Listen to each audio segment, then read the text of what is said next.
Hello दोस्तों, तो कैसे हैं आप सभी। आशा करता हूँ काफ़ी बढ़िया होंगे और आपने अपने एग्ज़ाम की तैयारी बहुत ही अच्छे तरीके से कर रहे होंगे। तो स्वागत है आपका अपने चैनल न्यू यूनिक क्लासेज में। आज के वीडियो में हम लोग टॉप 50 जीके के फिजिक्स के क्वेश्चन को देखेंगे, जो आपके आने वाले सभी प्रतियोगी परीक्षा के एग्ज़ाम की दृष्टि से बहुत ही महत्वपूर्ण है। ये आपके जो है लूसेंट के फिजिक्स का है, जो आपका चैप्टर है, आपका होता है एक चैप्टर है लाइट, जो आपके एग्जाम की दृष्टि से बहुत ही इंपॉर्टेंट है। लाइट आपका एक चैप्टर होता है जो आपके एग्जाम की दृष्टि से बहुत ही इंपॉर्टेंट है। इसके हम लोग टॉप 50 क्वेश्चन को देखेंगे और इसमें आपका समय बिल्कुल भी लॉस नहीं करेंगे। आप बहुत ही कम समय में आपके जो है टॉप 50 क्वेश्चन करा देंगे। तो चलिए हम लोग वीडियो को स्टार्ट करते हैं। अगर आप पहली बार हमारे चैनल पर विजिट कर रहे हैं तो चैनल को सब्सक्राइब कर लीजिएगा, साथ ही साथ बेल आइकन भी दबा लीजिएगा ताकि आने वाले वीडियो का नोटिफिकेशन आपको मिलता रहे। तो चलिए वीडियो को स्टार्ट करते हैं। आज का पहला क्वेश्चन है, उम्र बढ़ने के साथ साथ निकट और दूर की वस्तुओं की फोकस करने में आँख योग्यता कम हो जाए की कमी का क्या कहलाता है। तो आपको कहलाता है आपका प्रेस बायोपिया कहलाता है। ऑप्शन में हो जाएगा प्रेस बायोपिया।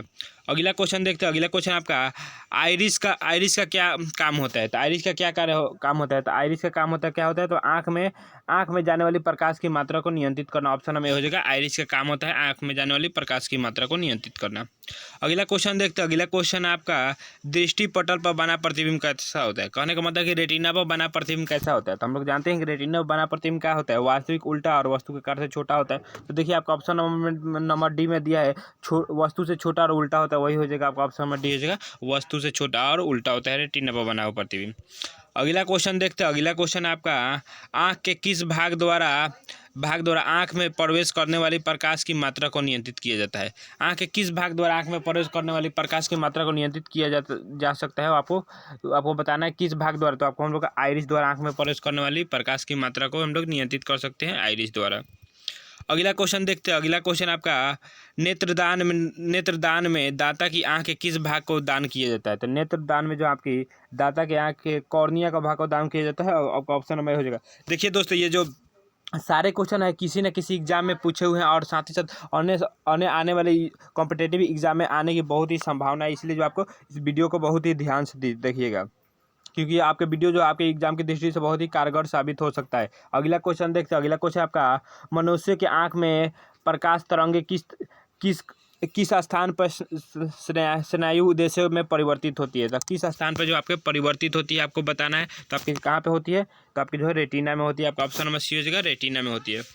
अगला क्वेश्चन देखते हैं। क्वेश्चन नंबर 116 है, मानव की सामान्य या स्वस्थ आँख के लिए स्पष्ट दर्शन की न्यूनतम दूरी कितनी होती है। तो हम लोग जानते हैं आँख के स्पष्ट दर्शन की न्यूनतम दूरी जाके 25 सेंटीमीटर हो जाएगी। अगर स्पष्ट दर्शन की दूर बिंदु पूछा जाए तो दूर बिंदु कितना होता है, तो वो आपका अनंत होता है, लेकिन नजदीक बिंदु 25 सेंटीमीटर होता है। ऑप्शन नंबर इसका डी हो जाएगा। अगला क्वेश्चन देखते हैं। अगला क्वेश्चन आपका, यदि कोई व्यक्ति दूर की वस्तु को स्पष्ट नहीं देख सकता है तो उसे कौन सा दोष है। तो यदि कोई व्यक्ति दूर की वस्तु को स्पष्ट नहीं देख सकता है उसे कौन सा दोष है। तो देखिए यहाँ पे दूर की वस्तु को स्पष्ट नहीं देख रहा है, मतलब कौन सा दोष है, तो आपका निकट दृष्टि दोष है। क्यों, क्योंकि निकट दृष्टि दोष कब होता है। तो निकट दृष्टि दोष में क्या होता है, तो निकट दृष्टि दोष में निकट की वस्तु दिखाई देती है, दूर की नहीं। तो वही आपसे पूछ रहा है कि आपको दूर की वस्तु नहीं दिखाई दे रहा है तो क्या आपको निकट दृष्टि दोष है। ऑप्शन इसका बी हो जाएगा। अगला क्वेश्चन देखते हैं। अगला क्वेश्चन आपका दूर दृष्टि दोष मायोपिया वाला व्यक्ति देख सकता है। दृष्टि दोष मायोपिया वाला व्यक्ति देख सकता है, कहने का मतलब है कि जो व्यक्ति को कौन सा है आपके निकट दृष्टि दोष है, वो कहाँ के वस्तु को देख सकता है, तो आपके दूर की वस्तु को स्पष्ट देख सकता है। ऑप्शन में बी हो जाएगा, दूर की वस्तु को स्पष्ट देख सकता है। अगला क्वेश्चन देखते हैं। अगला क्वेश्चन आपका निकट दृष्टि दोष की रोग मुक्ति होती है। निकट दृष्टि दोष कहने का मतलब है कि निकट दृष्टि दोष को दूर करने के हम लोग किस लेंस का प्रयोग करते हैं, तो हम लोग अवतल लेंस का प्रयोग करते हैं। ऑप्शन में बी हो जाएगा, अवतल लेंस का प्रयोग करते हैं।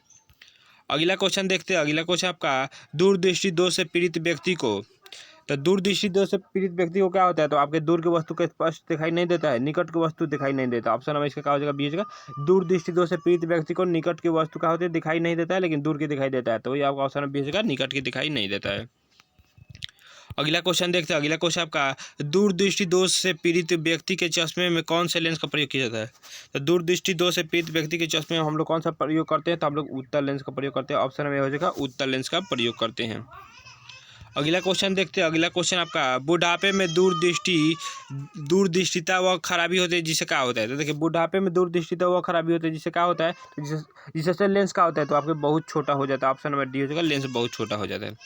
अगला क्वेश्चन देखते हैं। अगला क्वेश्चन आपका वर्णद्रता को किस लेंस द्वारा दूर किया जाता है। तो देखिए वर्णद्रता कहने का मतलब कि जो न जिस आदमी को रंग पहचान में नहीं आता है, कलर ब्लाइंडनेस एक बीमारी होता है, तो उसको हम लोग दूर करने के लिए ना अवतल लेंस का प्रयोग करते हैं, ना उत्तल लेंस का प्रयोग करते हैं, ना ही बेलनाकार लेंस का, मतलब कि इनमें से तीनों लेंस का हम लोग प्रयोग नहीं करते, इसलिए इसका हो जाएगा ऑप्शन नंबर डी हो जाएगा। वर्णद्रता को मतलब कि कलर ब्लाइंडनेस को हम लोग दूर करने के लिए तीनों में से किसी भी लेंस का प्रयोग नहीं करते, इसलिए इसका ऑप्शन नंबर डी हो जाएगा।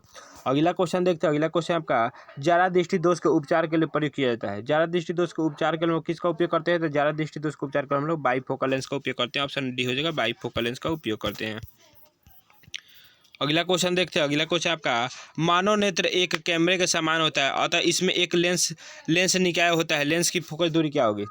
लेंस क्या होता है। तो देखिए तो मानव नेत्र में क्या होता है, लेंस निकाय होता है, इसके होता है। तो लेंस में मतलब कि कैसा प्रतिबिंब बनता है, आपसे पूछा जाता है। हम लोग जानते हैं कैसा प्रतिबिंब बनता है, तो हम लोग जानते हैं दृष्टिपिंड दृष्टिपटल पर प्रतिबिंब प्रतिलोबित बनता है तो वास्तविक बनता है, मतलब ऑप्शन नंबर सी हो जाएगा कि वास्तविक और उल्टा बनता है। आपका 125 का क्या हो जाएगा, तो आपका 125 नंबर का सी हो जाएगा कि वास्तविक और उल्टा बनता है।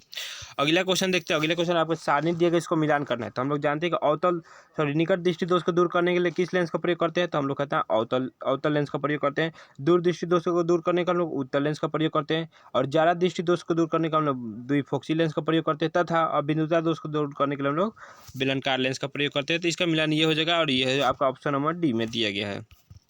अगला क्वेश्चन देखते हैं। अगला क्वेश्चन आपका एक समतल दर्पण द्वारा बनाए गए प्रतिबिंब के बारे में निम्नलिखित में से कौन सा कथन सही नहीं है। एक समतल दर्पण द्वारा बनाए गए प्रतिबिंब के बारे में निम्नलिखित में कौन सा कथन सही नहीं है। तो देखिए कौन सा कथन जो आपका सही नहीं है। तो देखिए इसका आकार वही रहता है जो वस्तु का रहता है, ये क्या है आपका, इसका बताना है कि आपके कौन सही नहीं है, तो यही आपका सही नहीं है। आपका ऑप्शन नंबर क्या हो जाएगा, ए हो जाएगा। अगला क्वेश्चन देखते हैं। अगला क्वेश्चन आपका लेंस के संबंध में निम्नलिखित में से कौन सा कथन सत्य नहीं है। लेंस के संबंध में निम्नलिखित में से कौन सा कथन आपका जो है आपका क्या है, सत्य नहीं है। तो आपको बताना है कि निम्नलिखित में से कौन सा कथन सही नहीं है। आपको बताना है कि कौन सा कथन जो आपका है सही नहीं। तो देखिए आपका ऑप्शन नंबर बी में एक अवतल लेंस वास्तविक और आभासी दोनों प्रकार का प्रतिबिंब बनाता है, ये आपका क्या है सही नहीं है, मतलब ये आपका कहा जो गलत हो गया, क्योंकि अवतल लेंस केवल किसी वस्तु के क्या होता है, केवल आभासी प्रतिबिंब बनाता है, वास्तविक नहीं बनाता है। अगला क्वेश्चन देखते हैं। अगला क्वेश्चन आपका दृष्टि निवारण के लिए काम में लाते हैं। तो हम लोग दूरदृष्टि दोष के निवारण के लिए क्या प्रयोग में लाते हैं, तो हम लोग अवतल लेंस का प्रयोग में लाते हैं। ऑप्शन में हो जाएगा अवतल लेंस का प्रयोग, उत्तल लेंस का प्रयोग में लाते हैं। उत्तल लेंस दूरदृष्टि दोष को दूर करने के लिए हम उत्तल लेंस का प्रयोग करते हैं, और निकट दृष्टि दोष को दूर करने के लिए अवतल लेंस का प्रयोग करते हैं। अगला क्वेश्चन देखते हैं। अगला क्वेश्चन आपका मायोपिया से तात्पर्य है। मायोपिया से क्या तात्पर्य है, तो हम लोग मायोपिया से क्या तात्पर्य है, तो निकट दृष्टि दोष। आपका ऑप्शन नंबर क्या हो जाएगा, बी हो जाएगा, निकट दृष्टि दोष। अगला क्वेश्चन देखते हैं। अगला क्वेश्चन आपका हाइपरमेट्रोपिया का अर्थ है। हाइपरमेट्रोपिया का अर्थ क्या है, तो आपके जो है दूरदृष्टि दोष है। आपका ऑप्शन में बी का दूरदृष्टि दोष। अगला क्वेश्चन देखते हैं। अगला क्वेश्चन आपका एक आदमी 10 मीटर से अधिक दूर की वस्तु स्पष्ट नहीं देख सकता है, वह किस पर दोष से पीड़ित है। देखिए एक आदमी क्या हो रहा है कि 10 मीटर से दूर की वस्तु को नहीं देख सकता। 10 मीटर तो कहने का मतलब है कि क्या हो रहा है, उसको कौन सा है दूर, 10 मीटर से अधिक दूर का मतलब कि दूर की वस्तु को नहीं देख पा रहा है, मतलब उसके निकट दृष्टि दोष है। वही हो जाएगा आपका मायोपिया जो है आपका उसका निकट दृष्टि दोष है, जिसका नाम दूर की वस्तु को नहीं देख सकता है। अगला क्वेश्चन देखते हैं। अगला क्वेश्चन आपका एक मनुष्य 1 मीटर से कम दूरी की वस्तु को स्पष्ट नहीं देख सकता, वह व्यक्ति किस दोष से पीड़ित है। तो एक व्यक्ति जो है आपके 1 मीटर से कम की वस्तु को स्पष्ट नहीं देख सकता है, तो उसे कौन सा दोष है, तो आपका कौन सा आपका दोष है, तो आपका जो है कौन सा है दूरदृष्टि दोष है, क्योंकि उसको दूर के दिखाई दे रहा है। 1 मीटर से कम मतलब उसको नज़दीक के नहीं दिखाई दे रहा है, इसलिए उसको दूरदृष्टि दोष ऑप्शन में हो जाएगा। अगला क्वेश्चन देखते हैं। अगला क्वेश्चन आपका किसी परिदर्शी में 2 समतल दर्पण रखे होते हैं कि तो किसी परिदर्शी में 2 समतल दर्पण जो आपके एक दूसरे के समांतर रखे होते हैं। आपका ऑप्शन में हो जाएगा एक दूसरे के समांतर रखे होते हैं। अगला क्वेश्चन देखते हैं। अगला क्वेश्चन आपका दूरबीन क्या है। दूरबीन क्या होता है, तो दूरबीन जो आपके क्या होता है दूर की वस्तु को देखने के प्रयोग किया जाता है। ऑप्शन में हो जाएगा दूरबीन जो आपके दूर की वस्तु को देखी जाती है उसके द्वारा। अगला क्वेश्चन देखते हैं। अगला क्वेश्चन आपका घड़ी साज घड़ी के बारीक पुर्जों को देखने के लिए किसका उपयोग करते हैं। कहने का मतलब जो घड़ी का जो क्या होता है मिस्त्री होता है ना, घड़ी के क्या होता है छोटे छोटे पार्ट पुर्जे होते हैं, उसको देखने के लिए किसका प्रयोग करता है, तो आपको जो है आवर्धक कांच लेंस का प्रयोग करता है। ऑप्शन में भी हो जाएगा आवर्धक लेंस का प्रयोग करता है। उसी के द्वारा क्या होता है छोटे छोटे नोट होते हैं उसको 12 काट के प्रतिबिंब देखता है और उसको रिपेयरिंग करने में उसको सुविधा होती है। अगला क्वेश्चन देखते हैं। अगला क्वेश्चन आपका जीव विज्ञान की प्रयोगशालाओं में सूक्ष्म कोशिकाओं या जीवों में आवर्त प्रतिबिंब देखने के लिए किसका उपयोग किया जाता है? जीव विज्ञान और प्रयोगशाला में किसका उपयोग किया जाता है? तो हम लोग किसका प्रयोग करते हैं? तो हम लोग संयुक्त सूक्ष्मदर्शी का प्रयोग करते हैं, क्योंकि देखिए सूक्ष्म जीव का तो बहुत छोटा होता है, उसका प्रतिबिंब हम बड़ा करके देखेंगे तभी ना उसका अध्ययन कर पाएंगे। तो वही हो जाएगा आपका संयुक्त सूक्ष्मदर्शी, ऑप्शन इसका सी हो जाएगा। अगला क्वेश्चन देखते हैं। अगला क्वेश्चन आपका दूर की वस्तु के निरीक्षण के लिए किस प्रकाशीय यंत्र का उपयोग किया जाता है? दूर की वस्तु के निरीक्षण के लिए हम लोग किस प्रकाशीय यंत्र का प्रयोग करते हैं? तो हम लोग दूरदर्शी का उपयोग करते हैं, ऑप्शन डी, क्योंकि दूर की वस्तु को देखने के हम लोग दूरदर्शी या टेलीस्कोप कहिए या दूरबीन कहिए, बातें कहिए। अगला क्वेश्चन देखते हैं। अगला क्वेश्चन आपका दूरबीन का आविष्कार किया था, तो दूरबीन का आविष्कार किसने किया था? तो दूरबीन का आविष्कार जो कि गैलीलियो ने किया था। आपको ऑप्शन में ये हो जाएगा, दूरबीन का आविष्कार गैलीलियो ने किया था।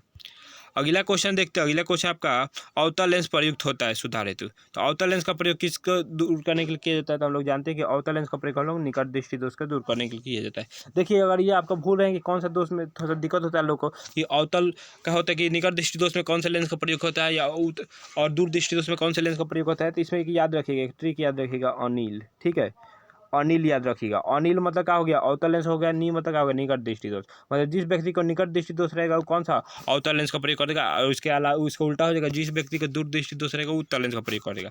देखिए ठीक है, यहाँ पे अवतल लेंस हो रहा है तो क्या हो जाएगा? निकट दृष्टि दोष का, ऑप्शन इसका सी हो जाएगा। अगला क्वेश्चन देखते हैं। अगला क्वेश्चन आपका सूर्य छिपने से पहले दीर्घवृत्तीय प्रतीत होता है, क्यों? सूर्य जो आपके छिपने से पहले क्या होता है? दीर्घवृत्तीय प्रतीत होता है। इसका कारण क्या है? तो आपके जो प्रकाश के अपवर्तन प्रभाव कारण, ऑप्शन में इसका सी हो जाएगा। प्रकाश के अपवर्तन कारण क्या होता है? सूर्य जो आपका दीर्घवृत्तीय प्रतीत होता है। अगला क्वेश्चन देखते हैं। अगला क्वेश्चन आपका तंतु प्रकाशिक संचार में संकेत किस रूप में प्रवाहित होता है?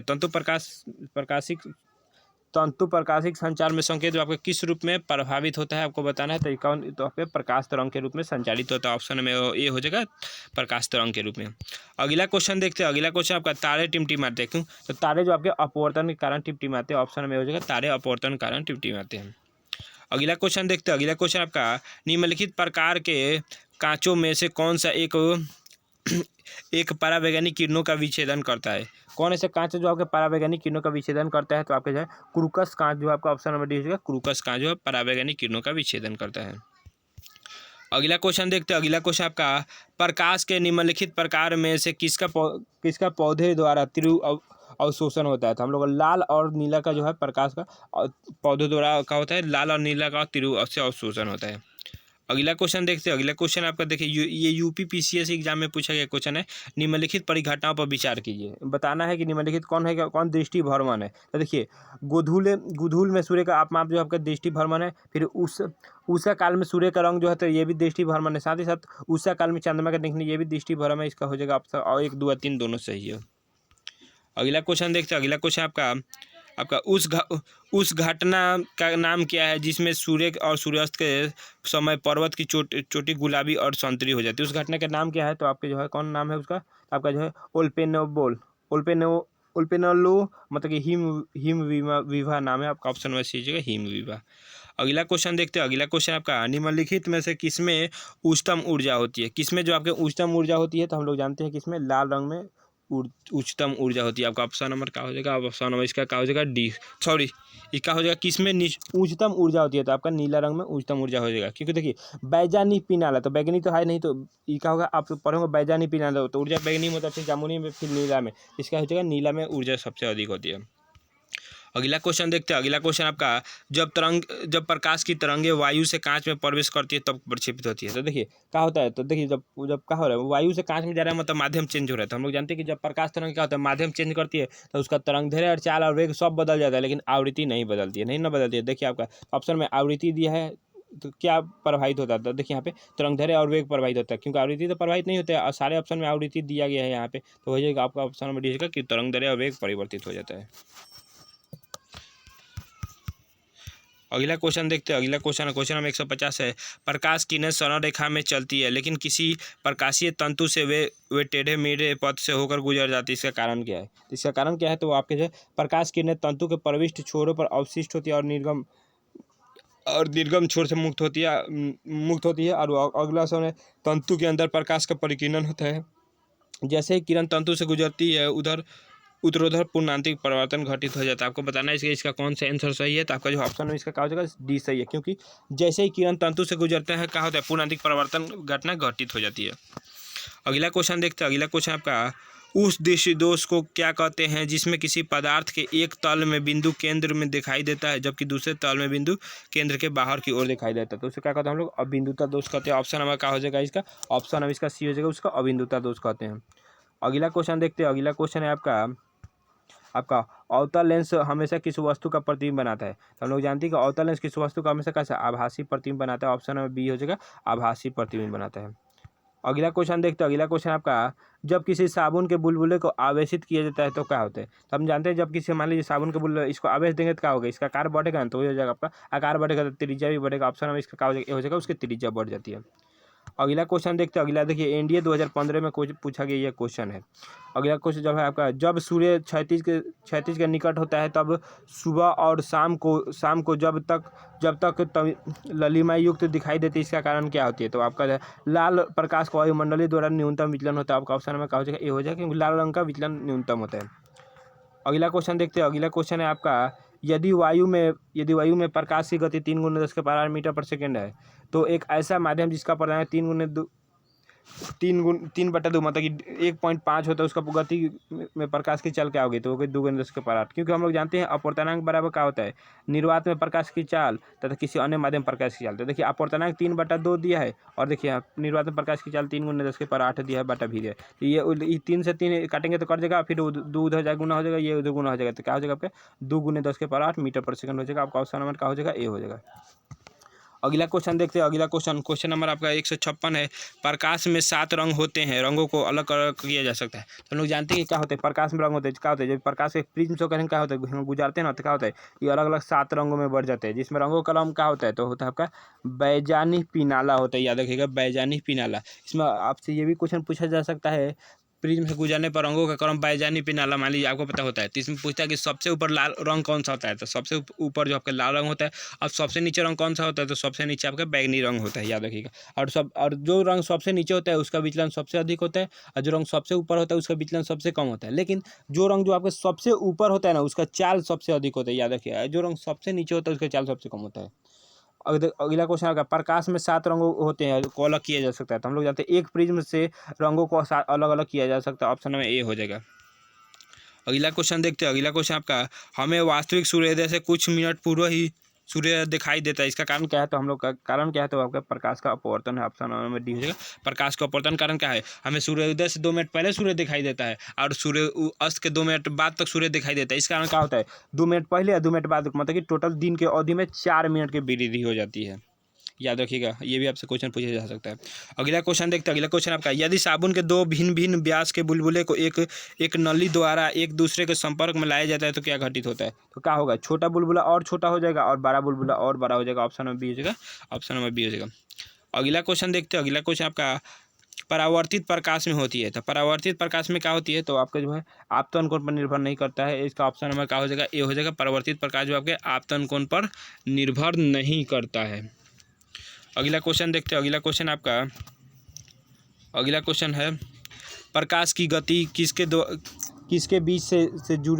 किसके बीच से जाते हुए न्यूनतम होती है। तो प्रकाश की गति देखिए, प्रकाश की गति क्या होगा, देखिए निर्वात है, निर्वात में प्रकाश की चाल सबसे अधिक होती है, जल में उससे थोड़ा कम होता है, वायु में थोड़ा कम होता है, लेकिन कांच में सबसे कम होगा। आपका ऑप्शन में क्या हो जाएगा। तो दोस्तों कैसा लगा वीडियो में कमेंट में जरूर बताएं। अगर आप पहली बार हमारे चैनल पर विजिट करें तो चैनल को सब्सक्राइब कर लीजिएगा, साथ ही साथ बेल आइकन भी दबा लीजिएगा, ताकि आने वाले वीडियो को नोटिफिकेशन आपको मिलता रहे। और अपने दोस्तों के पास भी शेयर कर लीजिएगा, ताकि वो भी जो है कॉम्पिटेटिव एग्जाम की तैयारी कर सके। और इस चैनल पर हम ऐसे ही वीडियो बनाते रहते हैं। और इसके बाद कमेंट करिएगा आप और किस चैप्टर का और मतलब किस सब्जेक्ट का वीडियो चाहते हैं, कमेंट करिएगा, हम उसके वीडियो बनाएंगे। आज के वीडियो में बस इतना ही।